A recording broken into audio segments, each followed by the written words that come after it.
හොඳයි. එහෙනම් දරුවනේ ආයිබුවන්.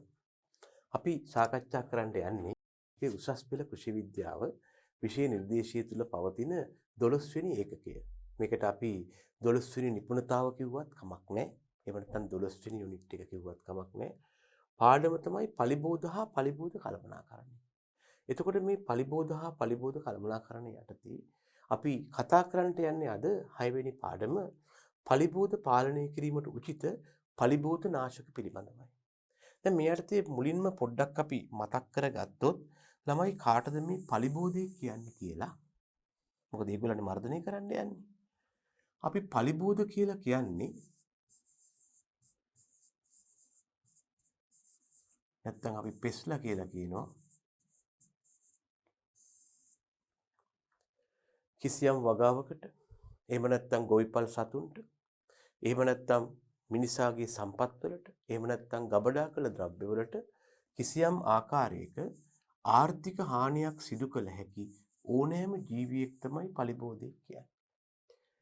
ආර්ථික හානිය හෙවත් ඉකොනොමිකල් ඩැමේජ් එක කියලා කියන්නේ අදාළ ජීවියා නොමැති අවස්ථාවේදී වගාවේ ලැබෙන අස්වැන්න හෝ ආදායමෙන් 5% හෝ ඊට වැඩි ප්‍රමාණයක් අදාළ ජීවියාගේ හානිය යටතේ අහිමි වේ නම් නොලැබී යා නම් ඒක ආර්ථික හානියක් වෙනවා.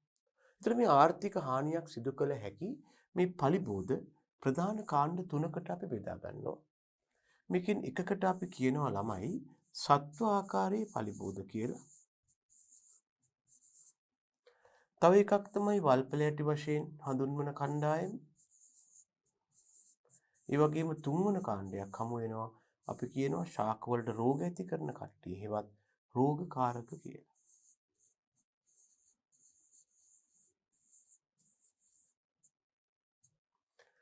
මේ සත්වාකාරයේ පලිබෝධ කියලා කියන්නේ පලිබෝධ වශයෙන් වැදගත් වෙන්න පුළුවන් විවිධ සතුන් වෙනවා. මේගොල්ලන්ගෙන් සමහරු කෘමි වශයෙන් අපි හඳුන්වනවා කෘමීන් කියලා. අනික් කණ්ඩායමට අපි කියනවා කෘමීන් නොවන සතුන් කියලා.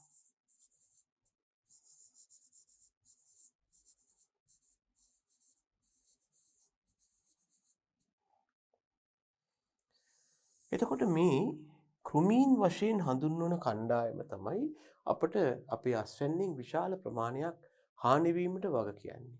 කෘමීන් වශයෙන් කටයුතු කරන පලිබෝධ තමයි අස්වැන්නෙන් විශාල ප්‍රමාණයක් හානි වීමට කටයුතු කරන්නේ. ඒ නිසා කෘමීන් කියන්නේ කවුද? මේගොල්ලෝ අයත් වන ක්ලාස් ඉන්සෙක්ටාවල් ලක්ෂණ, ඒ වගේම කෘමීන්ගේ රූපාන්තරණය ගැන, කෘමීන්ගේ මුඛෝපාංග ගැන, ඒ වගේම කෘමීන්ගේ විවිධ ගෝත්‍ර ලක්ෂණ ගැන අපි කතා කරන්න ඕන. අපි කතා කරලා තියෙනවා ඊට කලින් පාඩම් වල. ඊට අමතරව අපි කතා කරලා දැනගත්තා මොනවද මේ කෘමීන් මගින් වගාවට කරන්න පුළුවන් හානි විවිධ මුඛ උපාංග ආකාරවලින්. ඊළඟට වල් පැලෑටි කියන්නේත් ඒ වගේ කට්ටියක් තමයි අනවශ්‍ය ස්ථානයක වෙන ඕනෑම අනවශ්‍ය පැලෑටියක්. මෙතන කෘමීන් නොවන සතුන් කියලා කියන්නේ මයිටාවන්, එහෙම නැත්නම් ශීරපායින්, පක්ෂීන්, කෘන්තකයින් වැනි සතුන්. රෝගකාරක කියන්නේ ශාකවලට රෝග ඇති කරන කණ්ඩායම. ඒතර මේ සෑම කෙනෙක්ම වගාවට යම් යම් ආකාරයක හානි ඇති කරනවා නම් අපි වගකීම වෙන්නේ අපේ අරමුණ වෙන්නේ මේගොල්ලන්ව මැඩපවත්වන එකේවත් මේගොල්ලන් මර්ධනය කරන එකයි. ඒ නිසා අපි කල්පනා කළා පලිබෝධ මර්ධනය කරන්න මේ අර්ථයේ විශේෂම අවධානය යොමු වුණේ කෘමී පලිබෝධ මර්ධනය කිරීම ගැනයි. ළමයි මේ අර්ථයේ විශේෂයෙන්ම පලිබෝධ මර්ධනය කරන්න ගියාම කිසියම් පලිබෝධ ගහණයක පැවතිය හැකි ප්‍රධාන මට්ටම් අගයන් කීපයක් ගැන අපි කතා කළා. මේකෙන් එකකට අපි කිව්වා විභව සමතුලිතතා මට්ටම.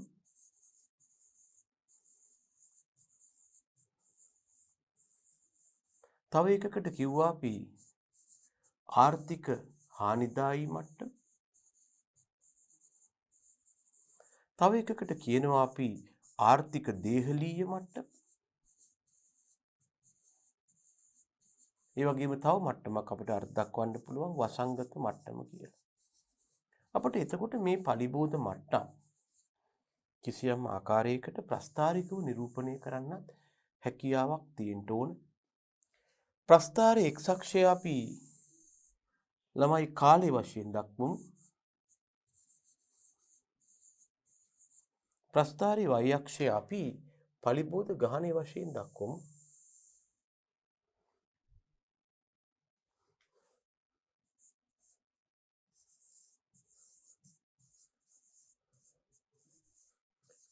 ළමයි මෙන්න මේ යටතේ කිසියම් පලිබෝධ ගහනයක පැවතිය හැකි ප්‍රධාන මට්ටම් අවස්ථා කීපයක් අපිට හමු වෙනවා. මේ විදිහට කාලය සමග පලිබෝධ ගහනය උච්චාවචනීය වෙනකොට. එක මට්ටමක් තමයි විභව සමතුලිත මට්ටම.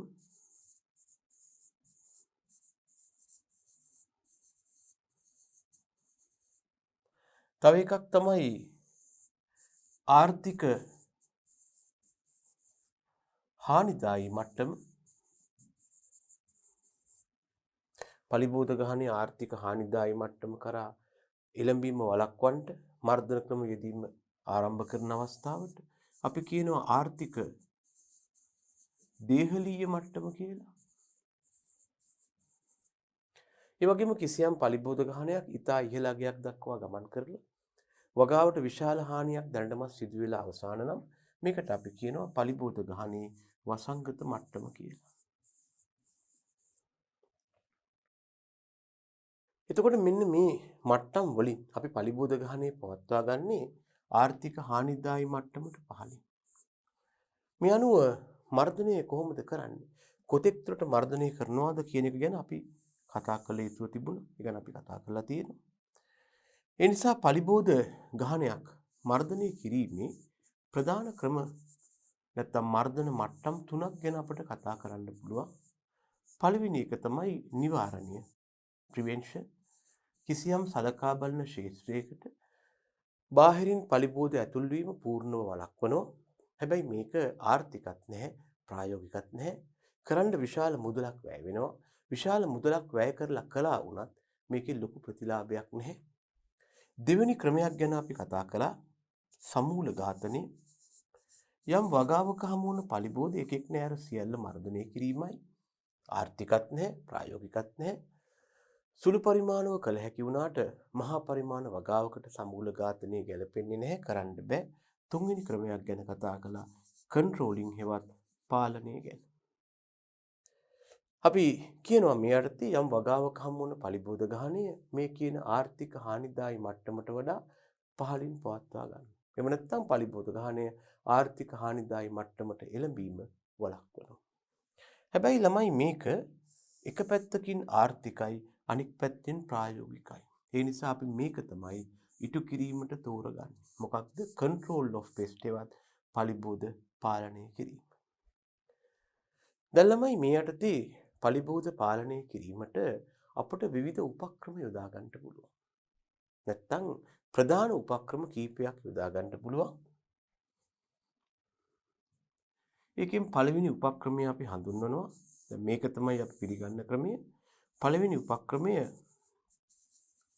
යාන්ත්‍රික හා භෞතික පලිබෝධ පාලනය. පලිබෝධ වෙතට කිසියම් යාන්ත්‍රික හෝ භෞතික බලයක් යොදලා ඒගොල්ල මර්ධනය කරන එකයි. එතකොට දෙවෙනි පලිබෝධ පාලන ක්‍රමය අපිට අර්ථක් වන්න පුළුවන්. ශස්්‍ය විද්‍යාත්මක හෙවත් කෘෂිකාර්මික පලිබෝධ පාලනය කියලා. ශස්්‍ය විද්‍යාත්මක එහෙම නැත්නම් කෘෂිකාර්මික පලිබෝධ පාලනය. දැන් මේ යාන්ත්‍රික හා භෞතික පලිබෝධ පාලනයේදී අපි කලේ පලිබෝධ වෙතට කිසියම් භෞතික හෝ යාන්ත්‍රික බලයක් යොදලා ඒ මගින් පලිබෝධ මර්ධනය කරගන්න එකයි. මේ දෙවෙනි ක්‍රමයේ ශස්්‍ය විද්‍යාත්මක හෙවත් කෘෂිකාර්මික පලිබෝධ පාලනය යටතේ අපි කරන්නේ අපේ වගාවට කරන සාත්තු ක්‍රියා මදක් සංවර්ධනය කරලා ඒක පලිබෝධ පාලනය වන ආකාරයට හසුරුවා ගන්න එකයි. තුන්වෙනි පලිබෝධ පාලන ක්‍රමයක් අපිට හම්බ වෙනවා. මේකට අපි කියනවා බයොලොජිකල් හෙවත් ජෛව විද්‍යාත්මක පලිබෝධ පාලනය. මේ අර්ථය අපි කරන්නේ කිසියම් ජෛව කාරකයක් එහෙම නැත්නම් බයොලොජිකල් ඒජන්ට් කෙනෙක් යොදාගෙන යම් වගාවක හමු වන පලිබෝධ විනාශ කරනවා. මේ සඳහා යොදා ගන්නා ජීවියා ජෛව කාරකයා හෙවත් බයොලොජිකල් ඒජන්ට් වශයෙන් හඳුන්වනවා. මේ සඳහා යොදාගත හැකි ජෛව කාරකයන් අපට ආකාර ගණනාවකට බෙදා දක්වන්න පුළුවන්. විලෝපිකයින්, පරපෝෂීන්, ව්‍යාධිජනකයින් විදියට. ඊළඟට අපිට හමු වෙනවා හතරවෙනි පලිබෝධ පාලන ක්‍රමයක්. මේකට අපි කියනවා ජෛව රසායනික පලිබෝධ පාලනය කියලා. ජීවීන් තුළ නිපදවන හෝ හට ගන්නා ජෛව රසායනික සංයෝග උදාහරණ හෝමෝන නැත්නම් ෆෙරමෝන ආදී භාවිතා කිරීමෙන් සිදු කරන පලිබෝධ පාලනය. අපි කතා කළා පස්වෙනි පලිබෝධ පාලන ක්‍රමයක්. මේකට අපි කියනවා legislative methods සෙවත් ව්‍යවස්ථාපිත ක්‍රම කියලා. නැත්නම් ව්‍යවස්ථාපිත ක්‍රම මගින් සිදු කරන පලිබෝධ පාලනය.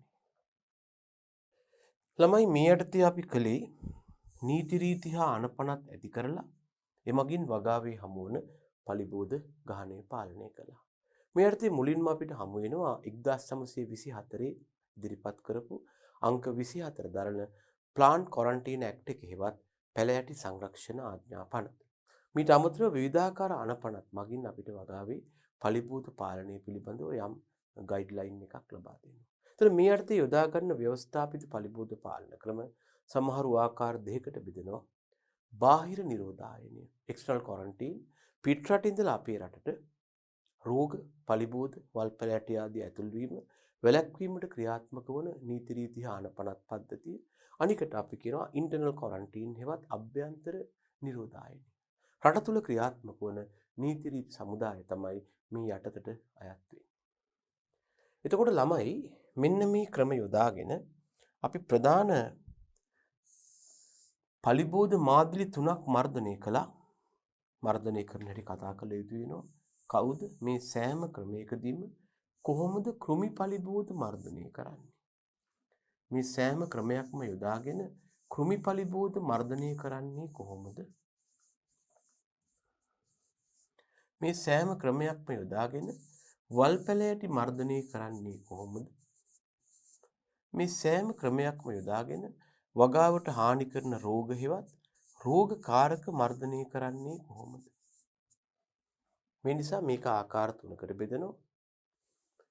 කෘමි පලිබෝධ පාලනය, වල්පැලෑටි පාලනය, රෝගකාරක පාලනය. ඒතකොට යාන්ත්‍රික ක්‍රමත් ආකාර තුනයි. යාන්ත්‍රික කෘමි පලිබෝධ පාලන ක්‍රම, යාන්ත්‍රික වල්පැලෑටි පාලන ක්‍රම, යාන්ත්‍රික රෝගකාරක පාලන ක්‍රම. මේ සෑම එකක්ම අපට එහෙම බෙදන්න පුළුවන්. එතකොට ළමයි අපි සාමාන්‍යයෙන් වගාවක හමුවන පලිබෝධ පාලනය කිරීමට යොදාගන්නේ ඔන්න ඔය විස්තර කරපු ක්‍රමවේදයන් තමයි. මම මීට කලින් මතක් කරපු දේවල් ඔබට පොඩ්ඩක් මතක් කළේ. අපි ප්‍රධාන වශයෙන් යම් වගාවක හමුවන පලිබෝධ පාලනය කිරීමට යොදාගන්නේ ඔය කලින් කතා කරපු යාන්ත්‍රණයන්. මොනවද?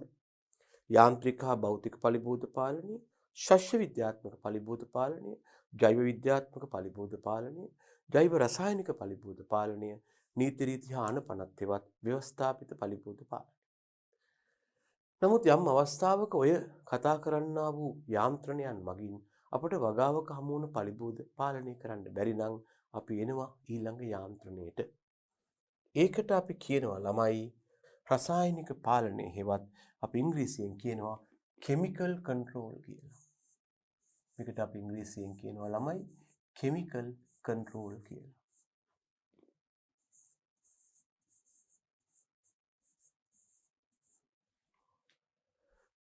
කෙමිකල් කන්ට්‍රෝල් කියලා කියන්නේ කෙමිකල්ස් පාවිච්චි කරන නැත්නම් රසායන ද්‍රව්‍ය භාවිතයෙන් පලිබෝධයන්ගේ කායික හා පරිවෘත්තීය ක්‍රියාවන්ට බාධා කරලා ඒගොල්ලන් මැඩපවත්වනවා නැත්නම් මර්ධනය කරනවා.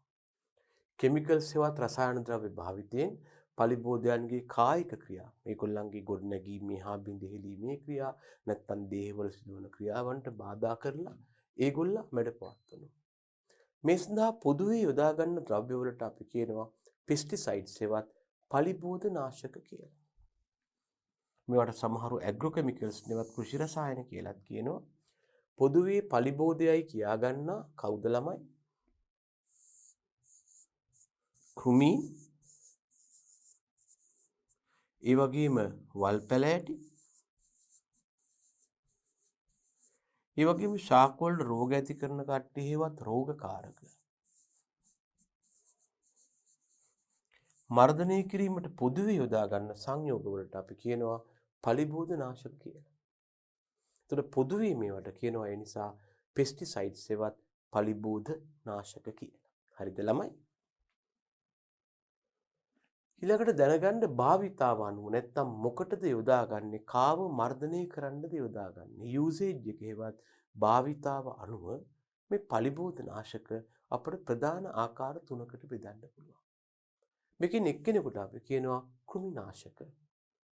සමහරු ඉංග්‍රීසියෙන් කියයි ඉන්සෙක්ටිසයිඩ්ස් කියලා.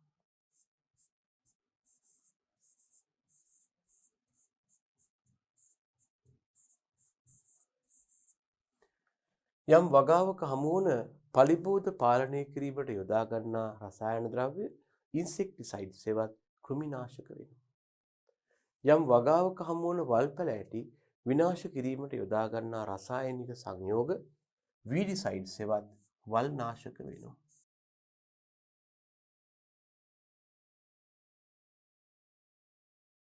යම් වගාවක හමුවන දිලීර මර්ධනය කිරීමට යොදා ගන්නා රසායනික සංයෝග දිලීර නාශක හෙවත් ෆංගිසයිඩ්ස් වෙනවා.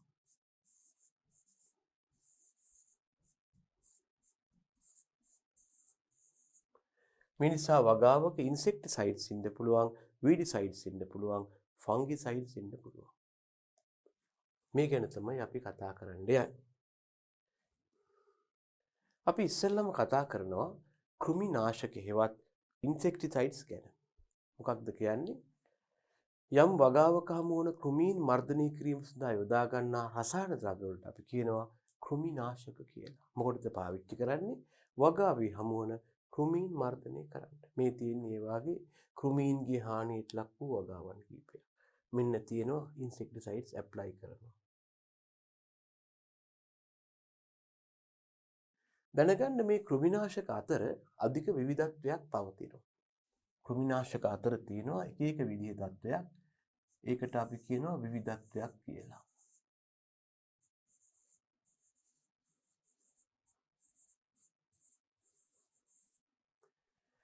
මේ කෘමිනාශකවල පවතින විවිධත්වය සරලව අධ්‍යයනය කිරීමට මොකක්ද අපි කරන්නේ?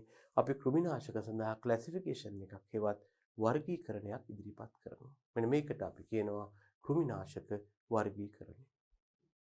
දැනගන්න මේ යටතේ කෘමිනාශක වර්ගීකරණය අපට ප්‍රධාන ආකාර තුනකින් කරන්න පුළුවන්. එකකට කියනවා මේ කෘමිනාශකවල භෞතික ස්වභාව අනුව, දෙවෙනි වර්ගීකරණය ක්‍රියාකාරීත්වය අනුව, තුන්වෙනි වර්ගීකරණය මේවායේ රසායනික ස්වභාව මත.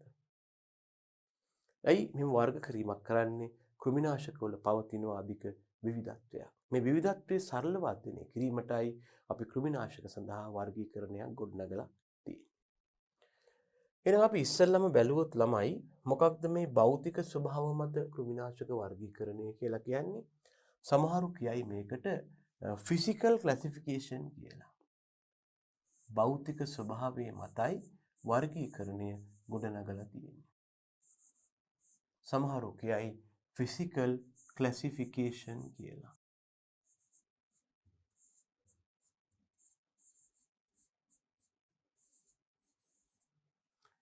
කෘමිනාශකවල භෞතික ස්වභාවයේ මත ගොඩනැගූ වර්ගීකරණය ෆිසිකල් ක්ලැසිෆිකේෂන් වෙනවා. මේ යටතේ අපි කරන්නේ රූම් කන්ඩිෂන්ස් එවත් කාමර තත්ත්වයට. ඒ කියන්නේ පරිසරයේ කාමරයක් තුල නැත්නම් විද්‍යාගාරය තුල මේ කෘමිනාශක පවතින ආකාරය අනුව ඒවා වර්ග කරනවා නැත්නම් කාණ්ඩවලට බෙදනවා. මෙන්න මේ රූම් කන්ඩිෂන්ස් යටතේ කෘමිනාශක පවතින ආකාරය මත අපට කොටස් කීපයක් හඳුනා ගන්න පුළුවන්. එකක් තමයි ද්‍රාවණ. ද්‍රාවණ වල ලක්ෂණේ නැත්නම් ද්‍රාවණ කියලා කියන්නේ මේවට අපි ඉංග්‍රීසියෙන් කියනවා ළමයි සොලියුෂන්ස් කියලා.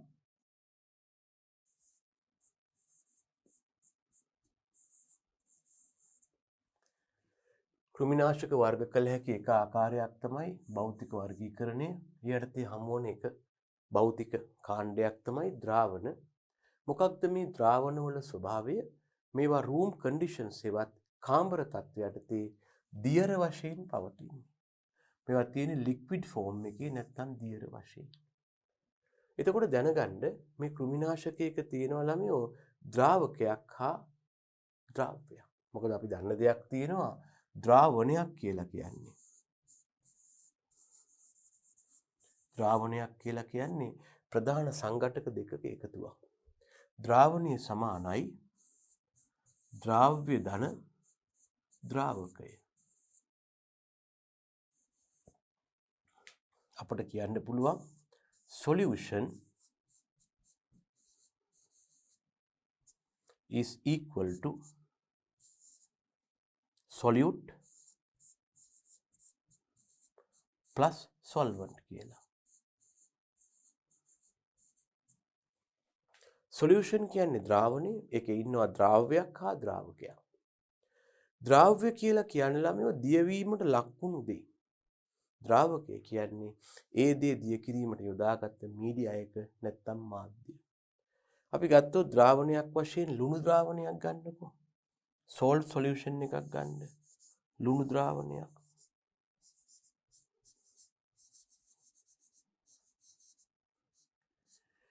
මේ ලුණු ද්‍රාවණයේ පවතින ද්‍රාව්‍ය තමයි ලුණු හෙවත් සෝඩියම් ක්ලෝරයිඩ්. ද්‍රාවකයේ තමයි ජලය. මෙන්න උදාහරණයක්. එතකොට දැනගන්න මේ වගේ කාමර තත්ත්වය යටතේ දියර වශයෙන් පවතින කෘමිනාශක නැත්නම් පලිබෝධනාශක වලට උදාහරණ තමයි ඉමිඩාක්ලෝප්‍රිඩ්, මෙතොමිල් නැත්නම් තයොඩ් කාබ් වැනි සංයෝග.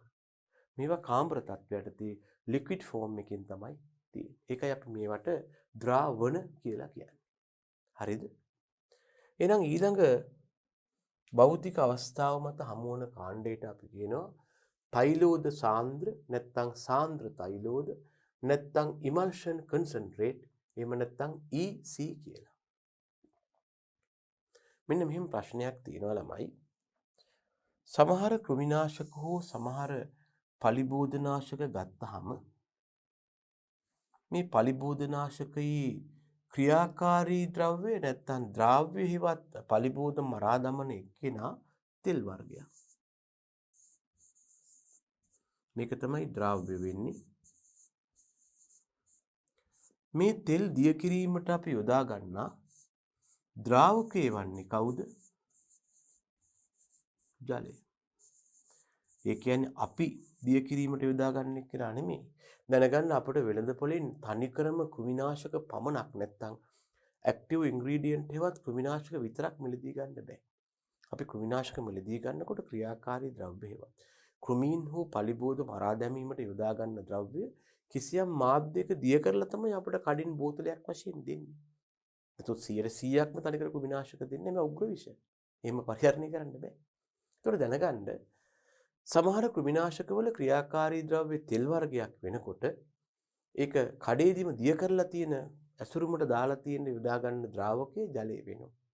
මෙන්න මේ වාගේ වෙලාවට අපට සැබෑ ද්‍රාවණයක් ලබා ගන්න බෑ. අපට සැබෑ ද්‍රාවණයක් නැත්නම් true solution එකක් හම්බ වෙන්නේ නැහැ. ළමයි මේ වගේ තත්ත්වයකදී තියෙන්නේ මෙන්න මෙහෙම තත්ත්වයක්. අපි මෙබඳු කෘමිනාශක ඇසුරුමක් ගත්තොත් ළමයි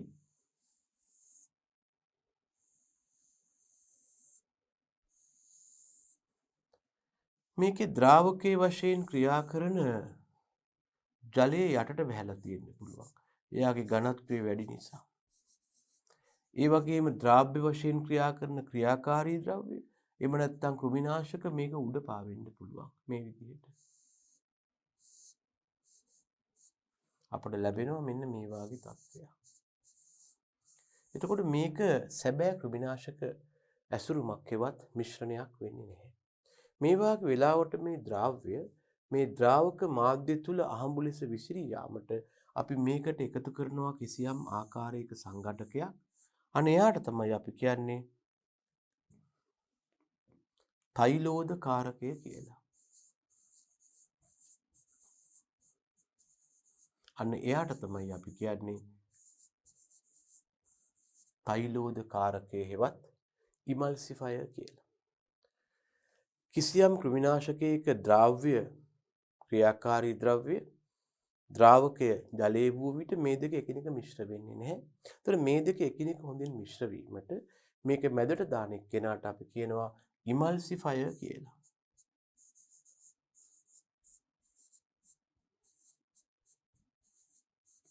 මේකට අපි කියනවා ඉමල්සිෆයර් කියලා. දැන් උදාහරණයක් මෙහෙම හිතන්න. මම අතේ පොල් තෙල් ගාගෙන මේ අත හොදනවා ටැප් එකේ. මොකද වෙන්නේ? අත හොඳට හේදෙන්නේ නැහැ. ඇයි? පොල් තෙල් ජලයේ දිය වෙන්නේ නැහැ. මම මේ වෙලාවට මොකද කරන්නේ? අතේ සබන් ගාලා දැන් ටැප් එකෙන් හොදනවා. දැන් මොකද වෙන්නේ? හොඳට හේදෙනවා. මොකක්ද මේකට හේතුව? පොල් තෙල් සබන් වල දිය වෙනවා, සබන් ජලයේ දිය වෙනවා. එහෙම වුණාම මෙයා වෙන වෙනම ස්තර වශයෙන් වෙන් වෙලා තියෙන්නේ නැහැ. එහෙම වෙන වෙනම ස්තර වශයෙන් වෙන් වෙලා තිබ්බොත් අපිට අවශ්‍ය පලිබෝධ මර්ධනය කිරීමේ ක්‍රියාකාරීත්වය ලැබෙන්නේ නැහැ. මෙන්න මේ නිසා කිසියම් කෘමිනාශකයක නැත්නම් පලිබෝධනාශකයක ක්‍රියාකාරී ද්‍රව්‍ය තෙල් වර්ගයක් හා එය දිය කිරීමට යොදා ගන්නා මාධ්‍ය නැත්නම් ද්‍රාවකයේ ජලය වූ විට මේවා එකිනෙක මිශ්‍ර වෙන්නේ නැතුව වෙන එක වළක්වන්නට ඒකට යොදන අතරමැදි සංයෝගයට අපි කියනවා තෛලෝද කාරකය හෙවත් ඉමල්සිෆයර් එක කියලා. ඒක දැම්මට පස්සේ මොකද වෙන්නේ ළමයි? ඒක දැම්මට පස්සේ ඇසුරුම තුල මෙයා මෙහෙම ඉන්නවා.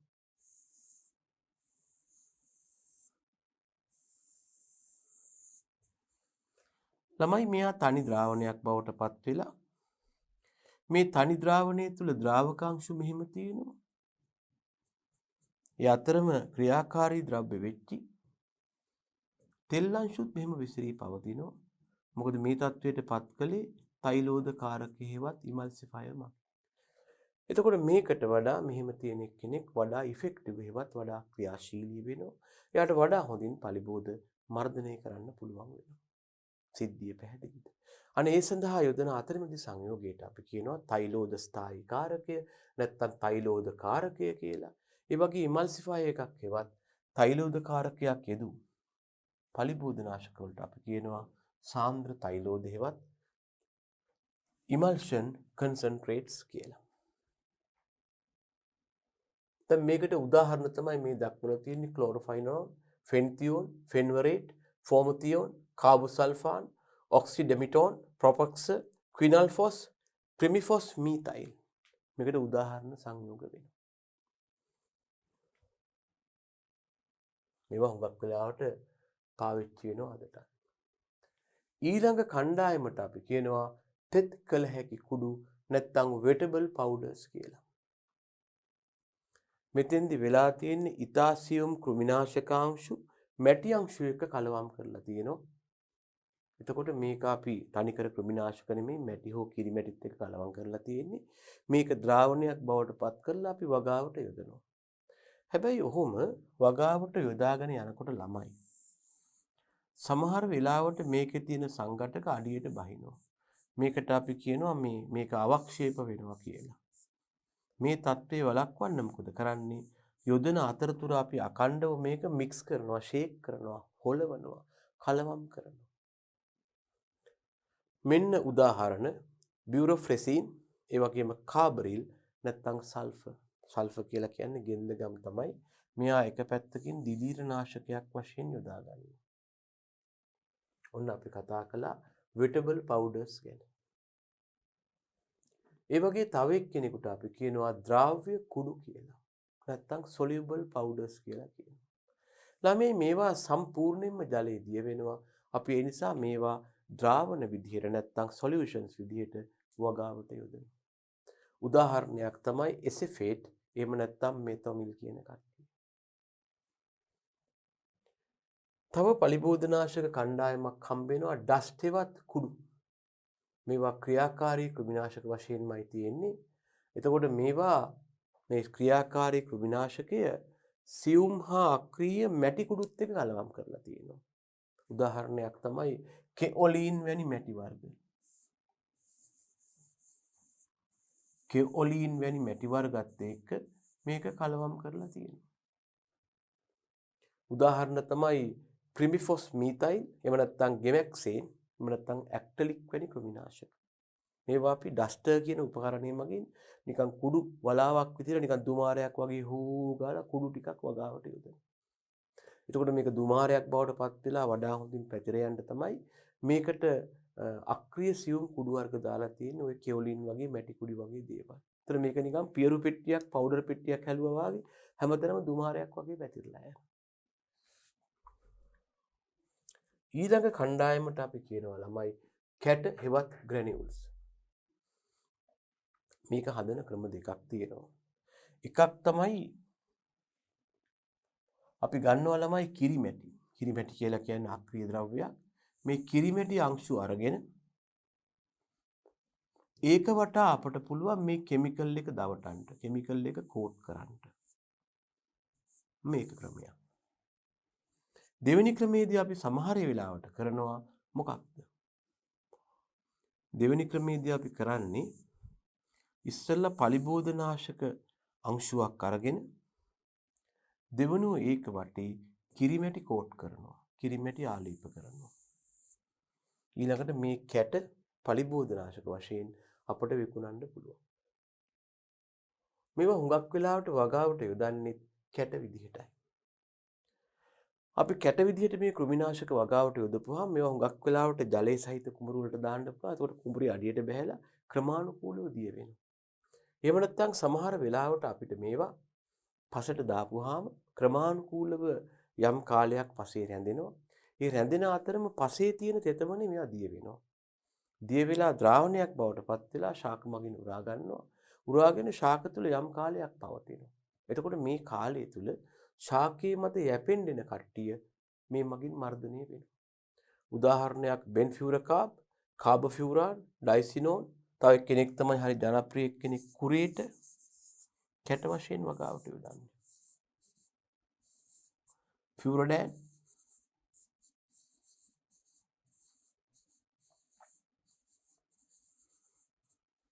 දැන් උදාහරණයක් වශයෙන් කිසිල් වගාවට වැළඳෙනවා. කිසිල් වඳ පීදීමේ රෝගය. මේක ඇති කරන්නේ කිසිල් කුඩිත්තා කියන කෘමියමකින්.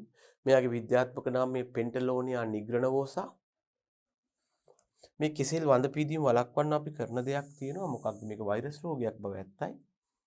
කිසිල් පැලයක් සිටුවීමට වලක් කැපුවට පස්සේ අපි සාමාන්‍යයෙන් අඩි 2 වලවල් තමයි කිසිල් වලවල් සඳහා යෝජනා කරන්නේ. මේකට අපි කාබනික ද්‍රව්‍ය ආදිය දාලා මෙන්න මේකට අපි ෆියුරඩෑන් හෝ කුරේට කැට පොඩ්ඩක් කලවම් කරනවා. කලවම් කරලා ඊට පස්සේ අපි මේකේ කිසිල් රයිසෝමේ වගා කරනවා. මෙහෙම පස්සේ එහෙම දාලා. එතන මොකද වෙන්නේ?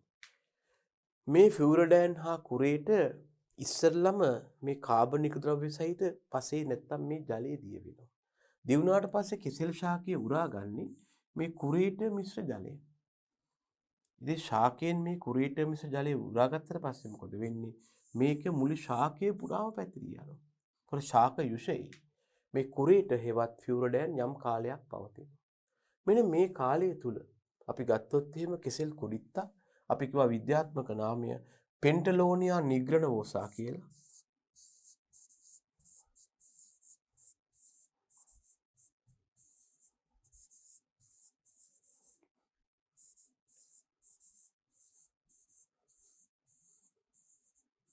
මේ කාලය තුල කෙසෙල් කුඩිත්තා හෙවත් පෙන්ටලෝනියා නිග්‍රනවෝසා මේ ශාකයේ විෂ උරා බොන්න ආවොත් තවමත් ශාක විෂය තුල කුරේට තියෙනවා. ඒ නිසා කෘමියා ශාකයෙන් විෂ උරා බොනවත් එක්කම විෂ විලා මිය යනවා.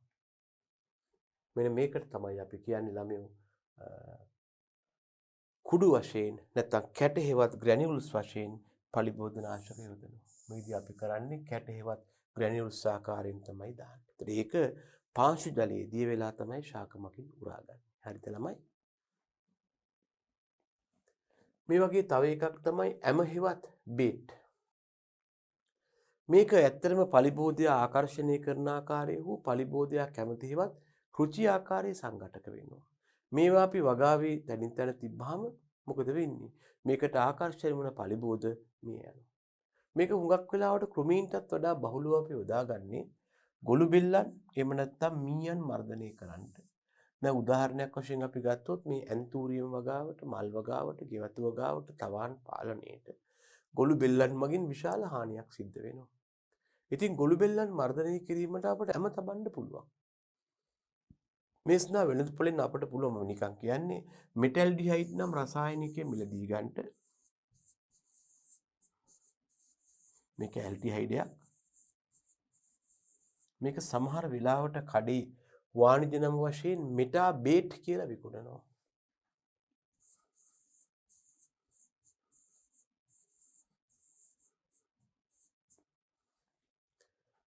මේක අපි අරගෙන ඇවිල්ලා පුන්නක්කු අරගෙන හොඳට කබලේ බදිනවා. පුන්නක්කු කබලේ බැදලා කරබෙනකොට හොඳ සුවඳක් එනවා.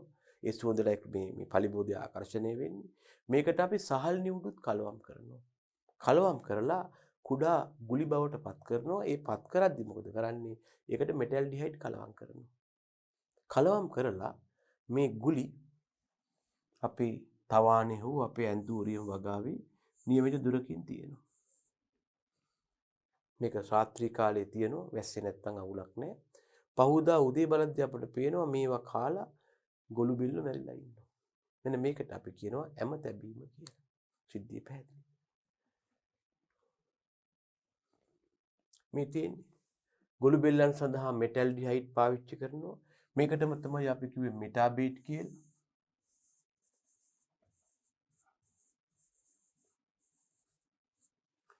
ඒ වගේම මීයන් සඳහා පාවිච්චි කරනවා රැකියුමින් නැත්නම් කුමරින්. ක්‍රුමීන් සඳහා ෆෙන්තියෝන් නැත්නම් කියුප්‍රීන් වලින් අපි කරනවා ෆෙරමෝන උගුල සාදන. මේකට කියන නමක් තමයි ෆෙරමෝන උගුල. ක්‍රුමීන් සඳහා. මොකද ක්‍රුමීන්ව ආකර්ෂණය කරගන්නේ ෆෙරමෝන කියන ලිංගික හෝමෝන මගින්. එතකොට ඒකට ආකර්ෂණ ක්‍රුමීන් මරා දාන්න අපි පළතුරු විෂයට මේ කෘමිනාශක අලවම් කරලා තියෙනවා. ෆෙන්තියෝන් කියන්නේ කෘමිනාශකය, කියුප්‍රීන් කියන්නේ ෆෙරමෝනිය. මතක තියාගන්න මෙතන කියුප්‍රීන් කියන්නේ ෆෙරමෝන් එක.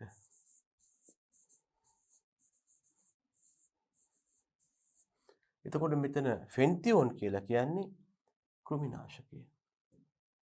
මෙතන ෆෙන්තියෝන් කියන්නේ ළමයි කෘමිනාශකය. ඒක මතක තියාගන්න.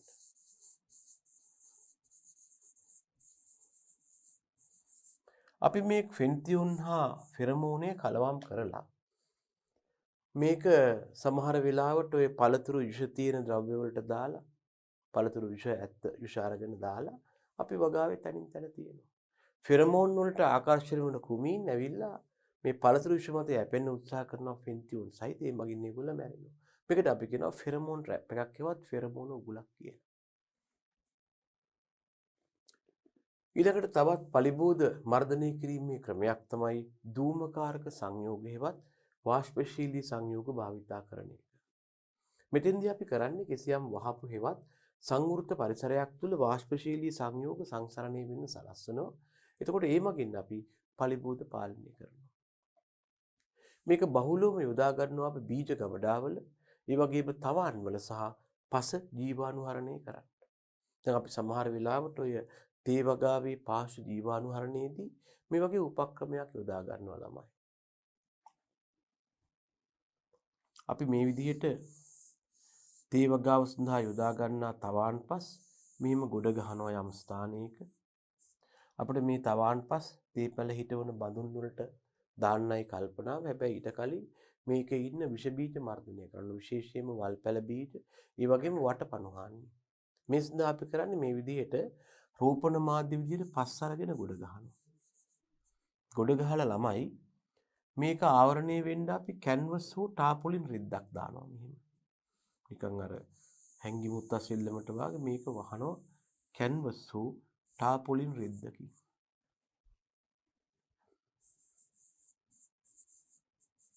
කැන්වස් එහෙම නැත්නම් ටාපොලින්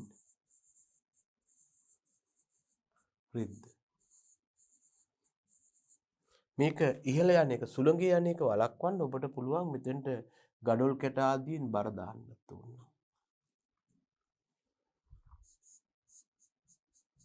වේට් එකක් දානවා. ඊළඟට ඔයා මේ සංවෘත ඇටවුම තුළ වාෂ්පශීලී සංයෝග අඩංගු නැත්නම් වාෂ්පශීලී ධූමකාරක සංයෝග අඩංගු බඳුනක් ගෙනලා ඕපන් කරනවා.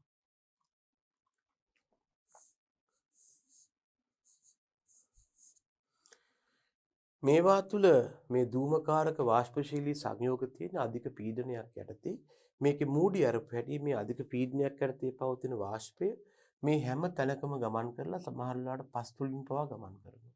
මේ මගින් මොකද වෙන්නේ? මේ වගාවේ ඉන්න රෝග පලිබෝධ වල්පැල බීජකාරක විශේෂයෙන්ම වටපණුවන් එහෙම වර්ධනය වෙනවා. ඉතින් මේකට අපි කියනවා ෆියුමිගන්ට්ස් එවත් වාෂ්පශීලී සංයෝග භාවිතය කියලා. එතකොට මෙන්න මේක යොදාගෙන තියෙනවා සංවෘත පරිසරයක් තුළ වාෂ්පශීලී සංයෝග සංසරණය වීමට සැලැස්වීමෙන් පලිබෝධ මර්ධනය කරනවා. බහුලව යොදාගන්නේ බීජ ගබඩාවල. බීජ ගබඩාවල නම් අපි මෙහෙම ආවරණය කරන්නේ බීජ ගබඩාවේ දොර ජනෙල් වහලා සංවෘත තත්ත්වයටපත් කරලා මේ වාෂ්පශීලී සංයෝගය යවන එකයි කරන්නේ. බීජ ගබඩාවල මෙන්ම තවාන් හා පාංශු ජීවාණු හරණයට නම් මේ විදිහට පස හෝ තවාන් මාධ්‍ය ගොඩ ගහලයි කැන්වස් රෙද්දෙන් වහලා වාෂ්පශීලී සංයෝගයේ සංසරණය වීමට සලස්වන්නේ. හරිද? මේකට අපි කියනවා ෆියුමිගේෂන් හෙවත් ධූමකරණය කියලා. මේ තියෙන යොදාගත හැකි සංයෝග ළමයි බැසමිට්, ඩැසොමෙට්, ෂෙල් ඩීඩී, ඒ වගේම මීතයිල් බ්‍රෝමයිඩ්. ළමයි මීතයිල් බ්‍රෝමයිඩ් කියන වචනයක් කියනවා නම් මේ මීතයිල් බ්‍රෝමයිඩ් කියන එක්කෙනා භාවිතය සීමා කරලා තියෙනවා. ඒකට හේතුව මොකක්ද? මීතයිල් බ්‍රෝමයිඩ් කියන්නේ හැලජන් කාණ්ඩයක් හෙවත් බ්‍රෝමීන් කාණ්ඩයක් අඩංගු එක්කෙනෙක්. මෙයා කැඩෙනවා බොහොම පහසුවෙන් මීතයිල් කාණ්ඩය හා බ්‍රෝමීන කාණ්ඩයේ විදිහට. එතන මොකද වෙන්නේ? මේ බ්‍රෝමීන කාණ්ඩය කියන්නේ හැලජන් කාණ්ඩයක් නිසා මෙයාට පුළුවන් ඉහළ ගිහිල්ලා අපේ අහසේ තියෙන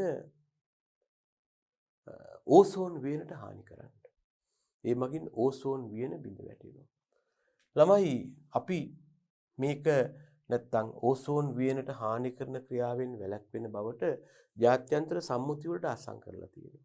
ඒ තත්ත්වයට අපිට හැකියාවක් නැහැ මේ බ්‍රෝමයිඩ් පාවිච්චි කරන්න. අනික් අතට මේකෙන් ඕසෝන වියනට හානි වෙන නිසා ලෝකයේ ඇමරිකාව වගේ රටවල් ඒගොල්ලෝ අපිට කියලා තියෙනවා අපේ තේ වගාවට මීතයිල් බ්‍රෝමයිඩ් භාවිතා කළොත් ඒගොල්ලෝ ඒ තේ මිලදී ගන්න එක ප්‍රතික්ෂේප කරනවා කියලා. එහෙම පොඩි තර්ජනයකුත් තියෙනවා. නමුත් දැනගන්න විශේෂයෙන්ම තේ වගාවේ පාංශු ජීවාණු හරණයේදී පාංශු නෙමටොඩාවන් හෙවත් පාංශු වටපණුවන් මර්ධනය කරන්න මේකට විකල්පයක් නැහැ. මේ ද්‍රව්‍යයට විකල්පයක් නැහැ. ඒ නිසා අපට සිද්ධ වෙලා තියෙනවා දැනට වුණත් සීමිත තත්වයකදී මේ මීතයිල් බ්‍රෝමයිඩ් භාවිතා කරන්න. හැබැයි මේක හැලජනයක් නිසා ඕසෝන් වියනට හානි කරන්නත් පුළුවන්. ඒකත් මතක තියාගන්න. රයිට්. අපි කතා කළේ ළමයෝ ධූමකාරක සංයෝගයවත් ෆියුමිගන්ස් ගැනයි. බලන්න ඊළඟ පලිබෝධනාශක මාදිලි අපි දැන් මෙතෙක් කතා කළේ ළමයෝ රූම් කන්ඩිෂන්ස් හෙවත් කාමර තත්ත්ව යටතේ පවතින භෞතික ස්වરૂපයේ මත පලිබෝධනාශක වර්ගීකරණය. ද්‍රාවණ හමු වුණා. එහෙම නැත්නම් තෛලෝදකාරක හමු වුණා. කැට හමු වුණා. කුඩු හමු වුණා. තෙත් කළ හැකි කුඩු හමු වුණා. එහෙම නැත්නම් ධූමකාරක සංයෝග හම්බ වුණා.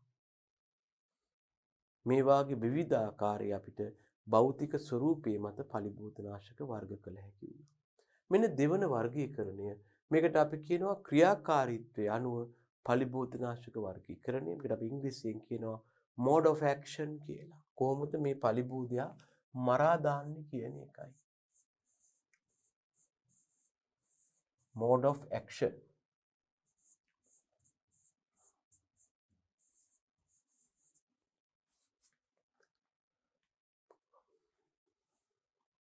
ක්‍රියාකාරීත්වය අනුව අදාළ කෘමිනාශක මගින් කෘමියා මරා දමන ආකාරයේ මත ගොඩනැගූ වර්ගීකරණයයි. කොහොමද කෘමියෙක්ව මරලා දාන්නේ?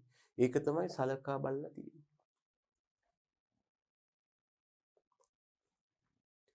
මේ අර්ථයේ ආකාර කීපයක් තියෙනවා. ඒකෙන් පළවෙනි එකට අපි කියනවා ස්ටොමැක් පොයිසන් හෙවත් ආමාශය විෂ කියලා. කෘමියා ආහාර ගන්නකොට එයා ගන්න ආහාර ද්‍රව්‍යات එක්ක මේ කෘමිනාශක දේහගත වෙනවා. දේහගත වෙලා මොකද වෙන්නේ? ආහාර මාර්ගයේ හරහාම උරාගෙන විෂ වෙනවා. කෘමියාගේ ආහාර මාර්ගය තුලින් මුඛයට ඇවිල්ලා ආහාර මාර්ගයේ ගමන් කරද්දිම දේහයට උරා ගන්නවා විෂ වෙනවා. මේක විශේෂයෙන්ම විෂ වෙන්නේ ළමයි සපා කන ආකාරයේ මුඛ උපාංග තියෙන කට්ටියටයි යුෂ උරා බොන ආකාරයේ මුඛ උපාංග තියෙන කට්ටියටයි තමයි. දැනගන්න මේ හැර තවත් විවිධ මුඛ උපාංග ආකාර සහිත කෘමීන් ඉන්නවා. හැබැයි මේකෙන් සපා කන ආකාරය හා යුෂ උරා බොන විද හෝ විදින් නැතු ආකාරයේ කෘමීන්ට මේ කෘමිනාශක නැත්නම් මේ විෂ වර්ගය වඩා හානි කරනවා. මෙන්න උදාහරණ සිස්ටොක්ස් ෆෝරේට නැත්නම් කාබෆියුරාන්. මේවා ආහාර මාර්ගය හරහා තමයි ඇවිල්ලා විෂ වෙන්නේ. දෙවෙනි විෂ නැත්නම් ක්‍රියාකාරීත්වය හඳුනා ගන්නට අපි කියනවා ස්පර්ශ විෂයවත් contact poison කියලා. මේවා ඊතා ක්ෂණික ක්‍රියාකාරීත්වයක් පෙන්වුම් කරනවා. මේවා කෘමියාගේ දේහයේ නැත්නම් පුද්ගලයෙකුගේ දේහයේ වෙන්නත් පුළුවන්. ස්පර්ශ වූ පමණින්ම ටක් ගාලා ඇතුල් වෙනවා. ඇතුල් වෙලා ස්නායු වලට හරි ශ්වසනයට හරි විෂ දාලා කෘමියව මරා දානවා. ක්ෂණික මරණයක් අත්පත් කර දෙන වර්ගයක් තමයි මේ ස්පර්ශ විෂයවත් contact poison කියන්නේ. නිසා මේ බඳු කෘමිනාශක හැකිතරම් දුරට අත පත ගෑමෙන් වළකින්න ඕන. ඔය අතපත ගන්න කිව්වොත් අපේ දැනගන්න අපේ දේහය හරහා මේවා මේ ඇඟට උරා ගන්න ස්ථාන වෙනස් වෙනවා. නළල, යටිබඩ, ඇස්, මුහුණ කියන්නේ ගොඩක් කෘමිනාශක උරා ගන්න ස්ථාන. ඇත්තටම අත් වලින් උරා ගන්න ප්‍රමාණය අඩුයි. ඒකට හේතුව අපේ අත්වල තියෙනවා ළමයි ඝන තමයි. මේක හරහා පහසුවෙන් පලිබෝධනාශක වලට එන්න අමාරුයි. නමුත් අපේ ওই සමහර සංවේදී ස්ථාන නළල යටිබඩ වැනි ස්ථානවල තියෙන ඊටාම සංවේදී කලාපයක්. මුහුණත් එහෙමයි ඊටා පහසුවෙන් මේක හරහා පලිබෝධනාශක උරා ගන්න පුළුවන්. ඒ නිසා මේවා පරිහරණය කරද්දී මේක ස්පර්ශක විෂ නම් ඒ බඳු විශේෂයෙන්ම ඇස් ආදී ස්ථානවල ස්පර්ශ වීමට ඉඩ නොදිය යුතු වෙනවා. මොනවාද උදාහරණ? කාබරිල්, මැලතියෝන්, පයිරෙත්‍රීන්, නිකොටීන්, එන්ඩෝසල්ෆාන්. ස්පර්ශ වූ පමණින් ඇතුල් වෙනවා. ඇතුල් වෙලා ස්නායු පද්ධතියට හෝ ශ්වසනයට විෂ වෙලා කෘමියව මරා දානවා. මොනවාද? ස්පර්ශක විෂ. තුන්වෙනි විෂ වර්ගයේ හඳුනා ගන්න ශ්වසන විෂ හේවත් respiratory poison. මේක සම්බන්ධ වෙන්නේ මේ කෘමියා පිටින් හුස්ම ගන්න එකට නෙමෙයි. කෘමියාගේ සෛල තුල ශ්වසනයක් සිද්ධ වෙනවා. මේකට අපි කියනවා cellular respiration කියලා. නැත්නම් සෛලීය ශ්වසනය කියලා කියනවා. මෙන්න මේකට තමයි විෂ වෙන්නේ. එතකොට කෘමියාගේ සෛල තුල විෂ වීම ඇති වෙලා කෘමියා මරා දමනවා. උදාහරණ රොටෙනෝන්, ආසනික්, සයනයිඩ්. ඇත්තම කොහොමත් අපි ඔය ත්‍රස්තවාදීන් සයනයිඩ් කරල් කෑවනේ ඉස්සර. සයනයිඩ් කරලා කාපු හැටි වෙන්නේ මේක තමයි. ටක් ගාලා ඒක සෛල වලට ගමන් කරලා සෛල වල ශ්වසනය යන හිටිනවා. එතකොට මොකද වෙන්නේ? සෛලේ ක්‍රියාකාරීත්වය නැහැ කියන්නේ යමින් යනවා. මේක ඉතා ක්ෂණික මරණයක් ලබා දෙනවා. මොකද ට්‍රීට්මන්ට් එකක් කරන්න හරි අමාරුයි. ඔක්සිජන් දීලවත්, ශල්‍ය කර්ම කරලවත් ඒවා කළාට හරියන්නේ නැහැ. සයනයිඩ් ආපු හැටි මෙයා ක්‍රියා කරනවා ළමයි ශ්වසන නිෂේධකයක් වශයෙන්. සයනයිඩ් ක්‍රියා කරනවා respiratory inhibitor කෙනෙක් හෙවත් ශ්වසන නිෂේධකයක් වශයෙන්.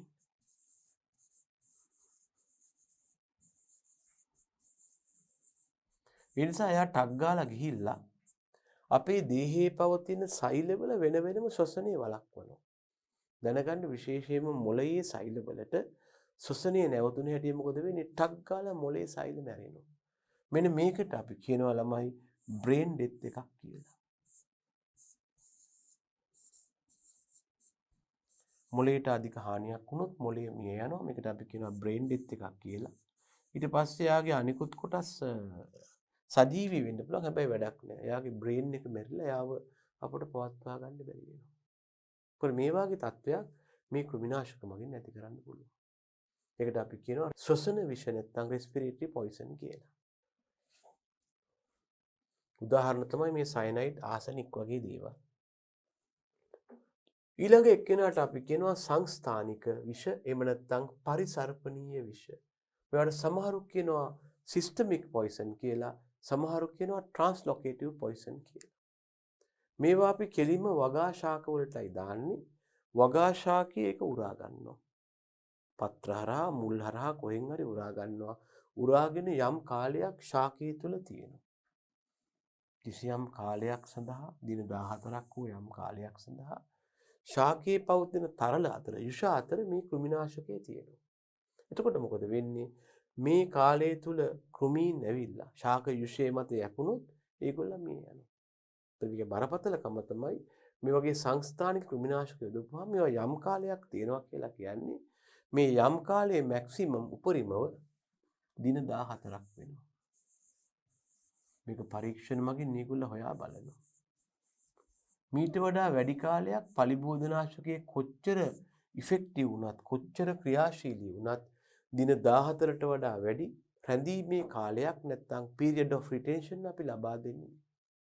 කිසියම් පලිබෝධයක් පරිසරයට මුදාහල විට හානිදායක ආකාරයෙන් එය පරිසරයේ රැඳී පැවතිය හැකි කාලයට අපි කියනවා රැඳී පවතින කාලය කියලා.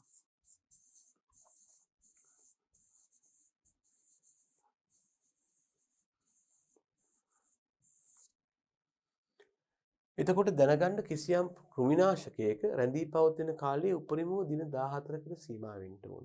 ඊට වඩා වැඩි නම් මේවා යදුවට පස්සේ විෂ බවට පත් වෙන්න පුළුවන්. ඒ නිසා දැනගන්න මෙන්න මේ වගේ කෘමිනාශක වලට අපි කියනවා නැත්නම් ශාක මගින් උරාගෙන ශාක තුල යම් කාලයක් පවත්වා ගන්නා කෘමිනාශක වලට අපි කියනවා සංස්ථානික කෘමිනාශක කියලා. මෙම කාලය තුල වගා ශාකයේ මත කෘමියෙක් යැපෙන්න આવත් මොකද වෙන්නේ? එයාට ආහාර මාර්ගයෙන් විෂ වීම ඇති වෙලා යම් යනවා. උදාහරණයක් තමයි ළමයි කාබෆියුරාන් කියන කෘමිනාශකය. තව එක්කෙනෙක් තමයි ඇල්ඩිකාබ් කියන කෘමිනාශකය. මේ දෙකම එක හා සමාන කෘමිනාශක වෙනවා. හඳුනා ගන්න තව ක්‍රියාකාරීත්වයක් මේකට අපි කියනවා භෞතික විෂ හේවත් ෆිසිකල් පොයිසන් කියලා. මෙතෙන්දි කරන්නේ කෘමියාට කිසියම් ආකාරයේ ෆිසිකල් ඩැමේජ් එකක් නැත්නම් භෞතික හානියක් ඇති කරලා එයාව මර්ධනය කරන එකයි. උදාහරණයක් ඔය ෆිසිකල් සබ්ස්ටන්සස් වලින් උදාහරණයක් ඉටි වර්ග, තෙල් වර්ග, ග්‍රීස් වැනි ද්‍රව්‍ය, කුඩු වර්ග දාපුවහම මොකද වෙන්නේ? මේ කෘමීන්ගේ තියෙනවා ළමයි හුස්ම ගන්න වැදගත් වෙන සිදුරු වර්ගයක්. මේ තියෙන කෘමියාගේ හිස නම් මෙන්න තියෙනවා සංයුක්ත හැ. මෙන්න තියෙනවා මොනවද? ඇන්ටිනායක. මෙන්න තියෙනවා මුඛ උපාංග. ඊළඟට උරසේ කොටස් 3යි, උදරයේ කොටස් 10යි 14යි අතර තියෙනවා. උරසේ කොටස් 3ට චරපාද සවි වෙනවා. ඒ වගේම පියාපත් සවි වෙනවා. එතකොට මොකක්ද වෙලා තියෙන්නේ? මේ කෘමියාට හුස්ම ගන්න තියෙනවා සිදුරු වගේක්. මේවට අපි කියනවා ශ්වාස රන්ධ්‍ර කියලා. වෙන්ට්‍රිකල්ස් ඒවත් ශ්වාස රන්ධ්‍ර කියලා කියනවා. දැන් මොකද වෙන්නේ? සමහර වෙලාවට මේ භෞතික විෂ මගින් අපි දාන ෆිසිකල් පොයිසන් එක මගින් මෙන්න මේ ශ්වාස රන්ධ්‍ර වහනවා. මේවා කවර් කරනවා. මොකක් හරි ප්‍රතික්‍රියාවක් වෙලා නැත්නම් යම් සංයෝගවලින් මේවා කවර් කළාට පස්සේ මේ කෘමියාට හුස්ම ගන්න විදිහක් නැහැ. එයා හුස්ම ඉර වෙලා කෙටි කාලයක් තුල මිය යනවා. මෙන්න මේක තමයි අපි භෞතික හානියක් ඇති කරනවට උදාහරණ. මොනවද උදාහරණ? භෞතික විෂ කියන්නේ ඒවා පෙට්‍රෝලියම් තෙල්, නොයෙකුත් ඉටි වර්ග නැත්නම් වැක්ස් වර්ග, ඒ වගේම කුඩු වර්ග තියෙනවා මේ යාගේ ශ්වාස රන්ධ්‍ර අවහිර කරන්න සමත් කුඩු වර්ග. රයිට්. අපි කතා කළේ පලිබෝධනාශක සඳහා භෞතික වර්ගීකරණය යටතේ නැත්නම් කාම්‍ර තත්ත්වයට යටතේ පවතින ආකාරයේ මත ගොඩනැගූ වර්ගීකරණය. ඊළඟ වර්ගයට අපි කියනවා වර්ධක යාමක කියලා නැත්නම් growth regulators කියලා. මේවා කරන වැඩේ කෘමියාගේ වර්ධනයට නැත්නම් රූපාන්තරණයට බාධා කරලා හෝ ඒවා කඩාකප්පල් කරලා කෘමීන් මර්ධනය කරනවා. මෙහෙම කෘමිනාශක වර්ගයකුත් තියෙනවා. මේවායේ විෂ අවමයි. මේවා හෝමෝන ඕනම හෝමෝනයක් ශාකයකට හෝ සතෙකුට ලැබිය යුතු ප්‍රමාණයක් තියෙනවා. ඊට වඩා හෝමෝන වැඩියෙන් හෝ අඩුවෙන් ලැබීම හෝ මේ හෝමෝන අතර පවතින අනුපාතයේ බිඳ වැටීම ඉතාම හානිකරයි. මෙතනත් වෙන්නේ ඒ වගේ දෙයක් තමයි මේ වර්ධක යාමක හේවත් ඒ හෝමෝන අනවශ්‍ය විදිහට වැඩි සාන්ද්‍ර වලින් ලබා දුන්නාම කෘමියාගේ රූපාන්තරණය පවත්වාගෙන එයාට ක්‍රමානුකූලව බිත්තර, කීට, පිලා, සුහුඹුල් කියන රූට් එකේ යන්න බැරි වෙනවා. එතකොට එයා මර්ධනය වෙනවා. උදාහරණ තමයි ඇෆ්ලෝඩ්, ඇටබ්‍රෝන්, ටෙබ්‍රෝන් ආදී කෘමිනාශක. අපි එනවා කෘමිනාශක වල ඊළඟ වර්ගීකරණයට. ඊළඟට කෘමිනාශක වල රසායනික ස්වභාවය මත වර්ග කළ හැකි වෙනවා. දැන් අපි කෘමිනාශක ප්‍රධාන ආකාර දෙකකට වර්ග කළා ළමයෝ. ඔබට මතක ඇති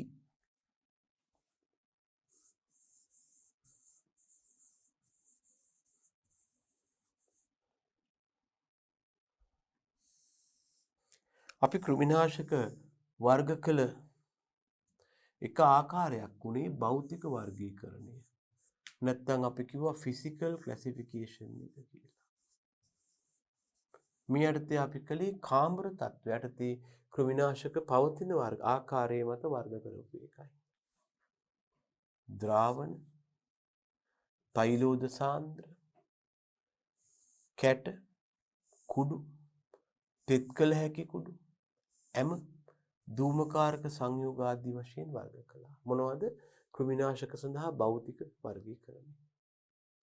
දෙවනුව අපි කතා කළා මේ කෘමිනාශක මගින් කෘමීන් මරා දාන ආකාරයේ හෙවත් mode of action. එහෙම නැත්නම් මේකට අපි කිව්වා ක්‍රියාකාරීත්වයේ මත කෘමිනාශක බෙදා ගන්නවා. කොහොමද ක්‍රියාත්මක වෙන්නේ කියලා. ආමාශය විෂ, ස්පර්ශක විෂ, පරිසර්පණ විෂ, ස්නායු විෂ ආදී වශයෙන් අපිට විවිධ වර්ග හම්බ වුණා. එහෙනම් අපි ඒ වර්ගීකරණයත් ඉවර කරලා දැන් කතා කරන්න යන්නේ තුන්වෙනි හෙවත් ඊළඟ වර්ගීකරණය ගැන. ඒකට අපි කියනවා මේ කෘමිනාශකවල අඩංගු රසායනික ස්වභාවය මත හෙවත් අඩංගු රසායනික ද්‍රව්‍ය මතයි වර්ග කරන්නේ. මෙන්න අපේ තුන්වෙනි වර්ගීකරණය. භෞතික වර්ගීකරණය කළා, ක්‍රියාකාරීත්වය අනුව කළා.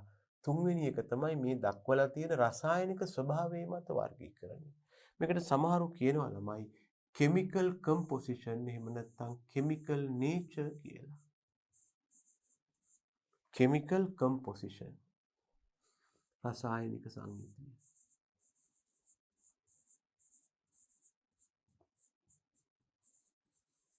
එහෙම නැත්නම් අපි කියනවා chemical nature කියලා.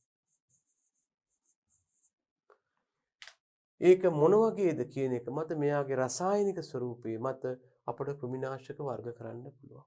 ඒ යටතේ අපි කියනවා රසායනික ස්වභාවයේ මත කෘමිනාශක වර්ගීකරණය යටතේ කෘමිනාශක වල අඩංගු රසායනික ද්‍රව්‍ය මත වර්ග කරනවා.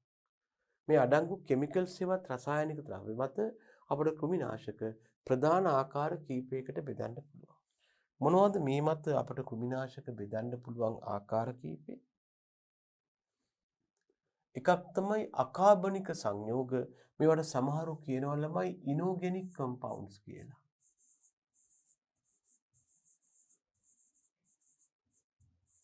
ඉනෝගෙනික් කම්පවුන්ඩ්ස්. මේවා තනිකරම තියෙන්නේ අනයින්ද්‍රිය හෙවත් ශාකහා සතුන්ගෙන් තොර සංඝටක. අකාබනික සංයුතියක් සහිතයි. භාවිතය අවමයි. ගොඩක් මේවා ජනප්‍රිය වෙලා නැහැ. උදාහරණයක් සෝඩියම් ආසනේට්, ඒව නැත්නම් රසදිය හෙවත් මර්කරි අඩංගු සංයෝග. මේවට අපි කියනවා අකාබනික සංයෝග කියලා. ඊළඟ කණ්ඩායම අපට හමු වෙනවා ළමයි ශාක නිස්සාරක. මේවට සමහරු කියනවා ළමයෝ plant extracts කියලා. ශාක වලින් තමයි මේවා නිස්සාරණය කරන්නේ.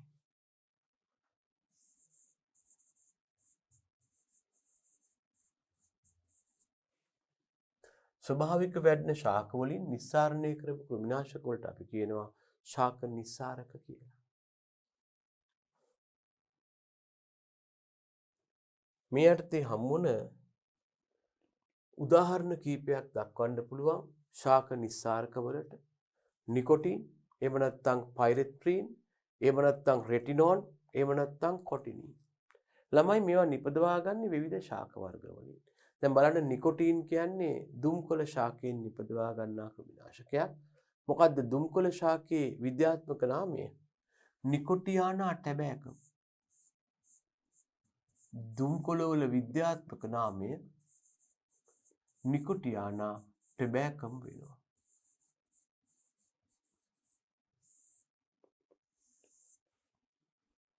ඒ වගේම පයිරෙත්‍රින් කියලා සංයෝගයක් තියෙනවා. මේ පයිරෙත්‍රින් කියන සංයෝගය ඊටාම අධිකව ශාක නිස්සාරකයක් විදිහට කෘමිනාශකයක් විදිහට භාවිතා වෙනවා. මේකට අපි කියනවා මේක නිස්සාරණය කරන්නේ කපුරු ශාකයෙන්. එහෙම නැත්නම් කපුරු ශාකයේ විද්‍යාත්මක නාමය අපි කියනවා ළමයි ක්‍රිසැන්තිමම් සිනෙරාරිෆෝලියම් කියලා. එයාට කියනවා අපි කපුරු කියලා. ඒ වගේම මේ බඳුම තවත් රසායනික සංයෝගයක් තමයි රෙටිනෝල්. මේක ශ්‍රාවය කරන්නේ ඩෙරිස් එහෙම නැත්නම් කලවැල් ශාකයෙන්. මේ වගේ තව එක්කෙනෙක් තමයි කොටිනින්. එහෙම නැත්නම් එයාට අපි කියනවා බුලත් කියලා. බුලත් ශ්‍රාවය කරන්නේ නැත්නම් මේක බුලත් වල විද්‍යාත්මක නාමය පයිපර් බෙටල් වෙනවා. එහෙනම් අපි කතා කරමින් හිටියේ ළමයි කෘමිනාශක වර්ගීකරණයක් ගැනයි. බලන්න මේ කෘමිනාශක වර්ග කළ හැකි ප්‍රධාන ආකාර කීපයක් අපි කතා කළා. වගාවක හම් වෙනවා නම් අපි කතා කරන්නේ කෘමිනාශක ගැන. මේ කෘමිනාශක වර්ග කළ හැකි ආකාර කීපයක් ගැන අපි කතා කළා. අපි ඉස්සෙල්ලම කතා කළා මේ කෘමිනාශක වල ෆිසිකල් නේචර් එක හෙවත් භෞතික ස්වභාව ගැන.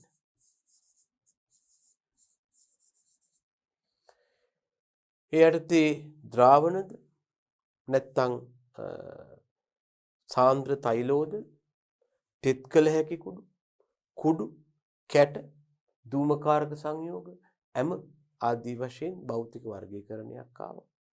නැත්නම් භෞතික ස්වභාව මත කෘමිනාශක වර්ග කළා. ඒ වගේම වර්ග කළා mode of action හෙවත් ක්‍රියාකාරීත්වයේ මත. කොහොමද කෘමිනාශක වල ක්‍රියාකාරීත්වය මත වර්ග කළේ? ආමාශය විෂ තිබුණා, ස්පර්ශ විෂ තිබුණා, ශ්වසන විෂ තිබුණා. එතන ස්නායු විෂ තිබුණා. අනේ විදිහට අපි කොහොමද කෘමියා මරා දාන්නේ කියන ගැන අපි කතා කළා. කෘමිනාශක වර්ග කළ හැකි තුන්වෙනි ක්‍රමයක් ගැන අපි කතා කළා. භෞතික ස්වභාව මත ක්‍රියාකාරීත්වය මත හා තුන්වෙනි ක්‍රමයට අපි කිව්වා කෙමිකල් නේචර් එක හෙවත් රසායනික ස්වභාවය මත කෘමිනාශක වර්ග කරන්න කියලා.